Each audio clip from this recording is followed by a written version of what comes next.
Today we're going to be doing my 6-month review on Arknights. We're going to be talking about my account and kind of the progression that we're going into, as well as what I think about the game after 6 months. So let's go ahead and jump into it. So here we are on my account. I am level 63 after 6 months. I think we're progressing rather well.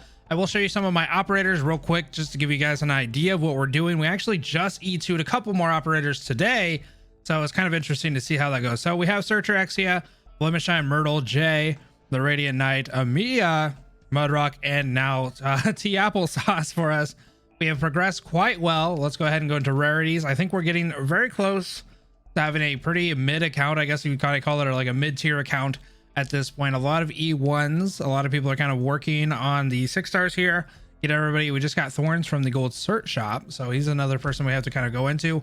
Ling, Nian. So we have a couple limited here on top of Radiant Knight. And we're still progressing quite well, I would say, with the 5 stars. We have a couple of people that have been raising blue poison, for example, the new lava, and just, you know, a couple here and there that I've been kind of working on E2 wise for 5 stars. Now moving into 4 stars, you can see quite a bit of 5 stars are actually kind of on the back burner a little bit. Have a little bit of time to kind of work on those as well. So here going into the 4 stars, I do have Jay, and mainly just because IS2 was gonna be like kind of an issue before I had him, so he's been helping out quite a bit. Myrtle, of course, there we are working on her masteries. I know that's really important. And then we have like Click and so on and so forth. Ethan is another like newer addition since the last Ling event. I raised him quite a bit. And then, you know, just some of these other units that I'm kind of working on. Perfumers, another unit that I'd really like to kind of get going. But overall, I think the account's progressing pretty nicely. There are a couple 4 stars that I could probably work on a little bit better. But as far as like E1s and stuff like that, I am starting to work on E2s for some of my 4 and 5 stars. I think that's going to become a little bit more prevalent. We have Pudding as well, another really good 4 star there for us. And now going into we just got Jackie Skin too, by the way. Jackie Skin is awesome. Pure Stream as well as another unit I would like to kind of boost up. I think she's really fun. And then going into our 3 stars, I think we're pretty good on the 3 stars. We do need to max level some of these ones on the back end here, Catapult and Cardigan. Even though she's E1, I do think she'd be rather useful if I can get her kind of up and ready for max level there. But I think we've definitely done a pretty good job of keeping up with the 3 stars, in consideration that we have a lot of 6 stars now. And then of course the 2 stars need a little bit of love. Rangers is kind of looking a little low, and then the robots themselves.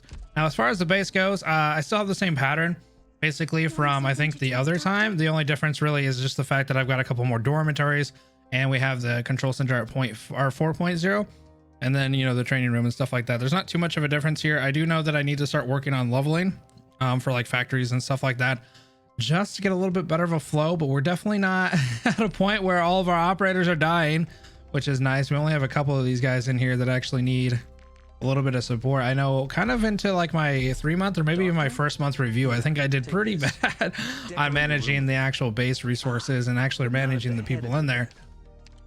But overall, we've done really good, I think, on the base. I just think I need to work a little bit more on the levels.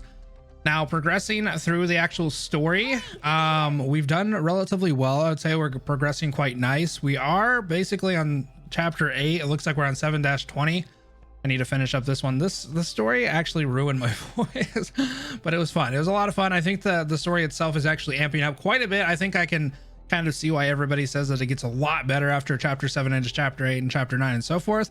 So I'm really excited to see what's next with this one. I'm prepared to read a crap ton for chapter 8 as we progress into that one. But overall, I've had a lot of fun. I think there's a lot of cool things that the game has to offer. I'm having a lot of fun still. I think the mechanics in the actual game itself are always ramping up. It always has some different stuff going on with it.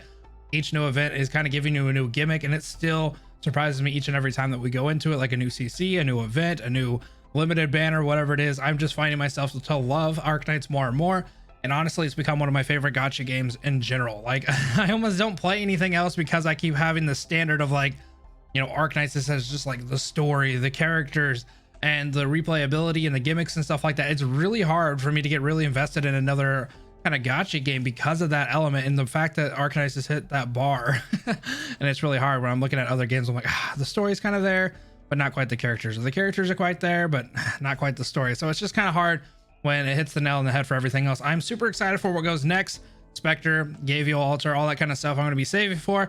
I know my wallet's going to be crying a little bit, but I'm actually pretty excited for the gimmicks as well. As we move into CC8, I think it's going to be a lot of fun. We did get to risk 16 on our last CC7, so I'm kind of eager to see what we get on CC8. I know it's quite a bit deal harder, as a lot of people have said this might be one of the hardest ones we've had yet. So I'm kind of curious to see if I'm able even to get to risk 16 or above, but I think we're kind of progressing. IS2 is a lot of fun as well. I haven't really touched on it, but I haven't really been able to play it too much. I've had a lot of time going through the story and all the events and stuff like that. I haven't had too much time to touch IS2, which is great because it's a permanent mode and I kind of, you know, throw it on the back burner for a little bit and play it when we're kind of on those slower months. But anyway, I'm gonna go ahead and call it there, guys. Overall, I think the game is a lot of fun. If you haven't played it yet, please play it. At least try it, give it a go and see what you guys think about it, and I will see you in the next one. Have a good rest of your night, guys. Peace.